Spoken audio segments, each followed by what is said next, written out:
नमस्कार. मी जयश्री देशकुलकर्णी.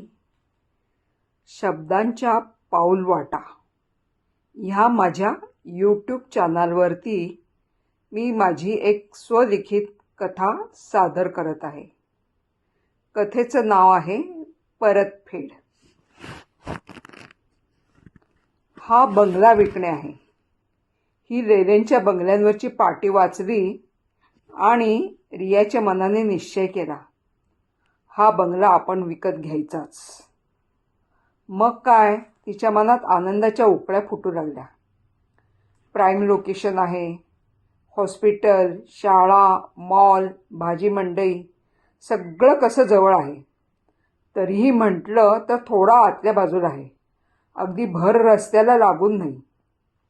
त्यामुळे रहदारीचा गोंगाट पण सहन करावा लागणार नाही. आणि मुख्य म्हणजे त्या लेल्याची जिरवून त्याच्या पुढे रुबाब दाखवता येईल. माझे सगळेच निर्णय कसे अचूक आणि माझ्या फायद्याचे असतात हे जगाला दाखवून देता येईल. After all I am great. सगळ्यांना वाकवणारी, सगळ्यांना माझ्या पुढे नमतं घ्यायला लावणारी. सगळेजण कसे माझ्या पुढे जी करत असतात. मी माझ्या मनात असेल तेव्हा माझ्या गरजानुसार लोकांना वापरत असते. रिया आपला बिल्डर नवरा सुधांशूच्या मागे लागली. आपण हा बंगला विकत घ्यायचा, मस्त बांधून घ्यायचा आणि इथं राहायला यायचं. तिने दिवास्वप्न रंगवायला सुरुवात केली होती.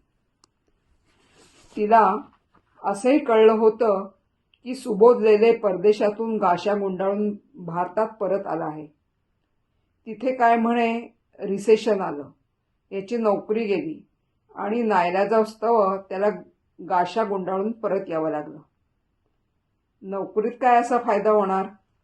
ह्या लेल्याने लाखोमध्येच कमावला असणार आणि माझा सुधांशू करोडोमध्ये कमवतो. सारी सुख कशी माझ्या पुढे हात जोडून आहेत. परदेशात पैसा कमवायला जाण्याची मला गरज नाही. सगळे राजकारणी लोक सुधांशीच्या रोज बैठकीमधले आहेत. हा सुबोध अजूनही नव्या बिझनेसच्या खटपटीत आहे. त्याला पैशाची गरज आहे म्हणून तो बंगला विकतो आहे. अजूनही आयुष्यात सेटल झाला नाही. रिया बंगल्याचं डील करण्यासंदर्भात सुबोधला भेटण्याचा प्रयत्न करत होती. ईशा, सुबोधची बायको, त्याला म्हणत होती, सुबोध, अरे ती कोण रिया साठे 45 वेळा येऊन गेली, पण तू तिला भेटला नाहीस. अजून किती वाऱ्या करायला लावणार आहेस तिला? अजून 25 वेळा येऊ देत ग, मग मी तिला माझा निर्णय कळवेन. काय घाई आहे? हो दे की सगळं सावकाशीनं. बंगल्यावर पाटी लावल्यापासून 51 फोन येऊन गेले बघ. सर्वांना काय उत्तरे द्यायची रे? मी तर बाबा मेटाकुटीला आले आहे. विचार काय आहे तुझा? अगं, आपला ठरला आहे तोच. तू नकोस त्रास करून घेऊ. मी खंबीर आहे सगळं निस्तरण्यासाठी. म्हणत ईशाला बाय करून सुबोध गाडीतून बाहेर पडला. सुबोधच्या घराच्या चक्रात मारून मारून रिया वैतागली होती. आज तिची ही 42वी खेप होती. आज काय तो सोक्षमोक्ष लावूनच जायचं या जिद्दीने ती सुबोधची वाट पाहत थांबली होती. शेवटी सुबोध भेटला. ओ हाय रिया, खूप दिवसांनी काय खूप वर्षांनी भेटत आहोत. कशी आहेस? तू काय बाबा आता मोठ्या बिल्डरची बायको, माझ्यासारख्या सामान्य माणसाकडे काय काम तुझं? रियाने केसाची झुरपे गर्वाने कपाळावरून मागे सारली आणि तोऱ्यात म्हणाली, तू बंगला विकतो आहेस ना? मी बाकी जागा पाहिल्या होत्या, पण म्हटलं आपल्या मित्राला मदत होत असेल तर हीच फायनल करावी. पण तू साधा भेटायला सुद्धा तयार नाहीस बाबा. हो ना ग, माझी सुद्धा बिझनेस डील्स चालू आहेत. तसं बिझीच आहे. बायकोच सगळे व्यवहार बघत असते. पण कळलं तू भेटायला येत आहेस, मग म्हटलं हे महत्वाचं डील आपण स्वतः करावं. हे बोलत असताना सुबोधला 15 वर्षापूर्वीच्या कॉलेजच्या दिवसांमधली आठवण झाली. रियाच्या प्रेमात पडलेलो आपण दर शनिवारी कॉलेज संपल्यावर रियाबरोबर लेकवर फिरायला जायचो. प्रत्येक वेळी गुलाबाचं फूल तिला भेट द्यायचं, कॉफी घ्यायची आणि घरी जायचं. प्रत्येक वारीत तिच्या होकारीची आस लावून असायचो. आपल्याला वाटायचं आज हो म्हणेल, नाहीतर उद्या तर नक्कीच हो म्हणेल. तिचं बोलणं किती आश्वासक, ठाम आणि लाडिक असतं. तिची ती कपाळावर येणारी झुलपे मागे टाकण्याची अदा, हसताना गालाला पडणारी खळी. पार पागल झालो होतो मी तिच्या प्रेमात. मी तिला घाईकुतीला येऊन विचारायचो, रिया आपण लग्न कधी करायचं? पण ती लाडीकपणे म्हणायची, एवढी काय घाई आहे रे राजा, मी तर तुझीच आहे.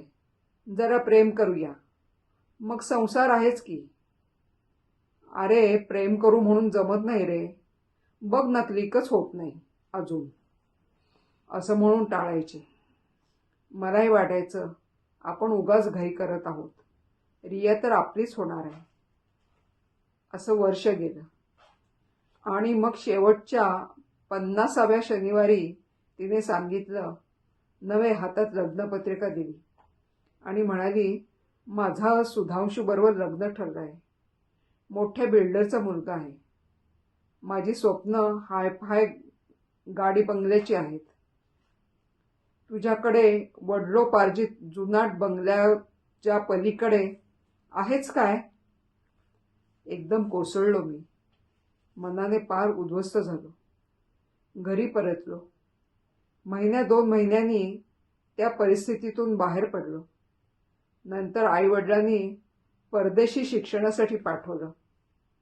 खूप शिक्षण घेऊन पुढे गेलो. कंपनीत उच्च पद प्राप्त झालं. उत्कर्ष झाला. ईशासारखी समंजस आणि गुणी बायको मिळाली. काय कसला विचार करतो आहेस?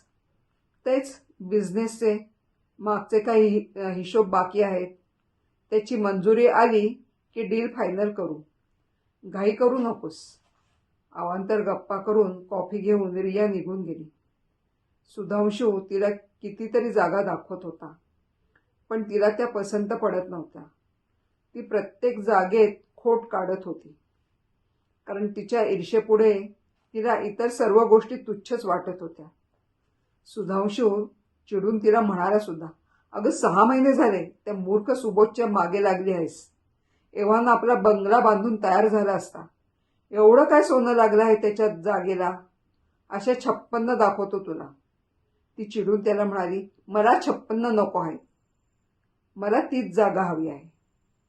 बंगल्याचं डील फायनल करण्यासाठी शेवटच्या 50व्या मीटिंगला रिया जरा खुशीतच नवऱ्यासोबत आली. बरोबर त्यांचा वकीलही होता.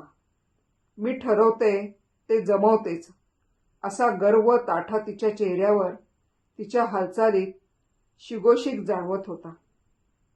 सुबोध आणि ईशाने सर्वांचे स्वागत केले. खाणं पिणं झालं. ईशाने सर्वांना पेढे दिले. रिया वकिलांना म्हणाली, जोशी ते जागेचे पेपर्स काढा बरं, महत्वाचे काम उरकून टाकूयात. ईशा म्हणाली, त्याची काही गरज नाही. आम्ही आमचा विचार बदलला आहे. आम्ही बंगला न विकता इथं आमच्या बिझनेससाठी कॉम्प्लेक्स बांधायचं ठरवलं आहे आणि त्याचे काम सूर्य बिल्डरला दिले आहे. रिया मनातून हादरली. आपला अंदाज असा कसा चुकू शकतो असं तिला वाटलं. पुन्हा मनात आलं, हा कसला बिझनेस करणार? त्याला अंगात धमक खावी. खोटं बोलत असेल पैशासाठी. मग सावरत ती म्हणाली, अरे सुबोध, तू पैशाची काळजी करू नकोस. तू खोटं सांगतो आहेस ना मला. तू कुठला बिझनेस कॉम्प्लेक्स बांधणार? तू ज्याला ही जागा देणार आहेस त्याच्यापेक्षा मी 10 लाख जास्त देईन. शेवटी तू माझा मित्र ना, तुझा फायदा झालाच पाहिजे. खरं आहे तुझं म्हणणं. माझा फायदा व्हायलाच हवा. बंगल्यासारखं घर हवं आणि बिझनेस बिझनेसचं ऑफिस सुद्धा जवळच हवं ना, म्हणून दोन्ही एकत्र एकाच वास्तूत ठेवण्याचा विचार आहे माझा, सुबोध ठामपणे म्हणाला. नाही म्हणजे एवढं तुला शक्य होणार आहे का? म्हणजे भांडवलाच्या दृष्टीने रे. सुबोध म्हणाला, का नाही? परदेशातून गाशा गुंडाळून आलो ते आपल्या बुद्धिमत्तेचा फायदा आपल्या देशासाठी व्हावा म्हणूनच ना. पैसा कमी मिळत होता म्हणून नाही. तेवढं भांडवल आहे माझ्याजवळ. माझा फायदा करूनच द्यायचा असेल तर सूर्य बिल्डरपेक्षा 10 लाख कमी घेऊन कॉम्प्लेक्स डिझाईन करून देणार असलीस तर तुला काम देतो. रियाचा नवरा उठून उभा राहिला. म्हणाला, ते शक्य नाही. वाऱ्या फुकटच गेल्या समज रिया. चल, तुझा अंदाज चुकला आहे. सुबोध म्हणाला, पांडुरंग असा कुणालाही पावत नसतो. सहेतुक साधना असेल तर नाहीच नाही.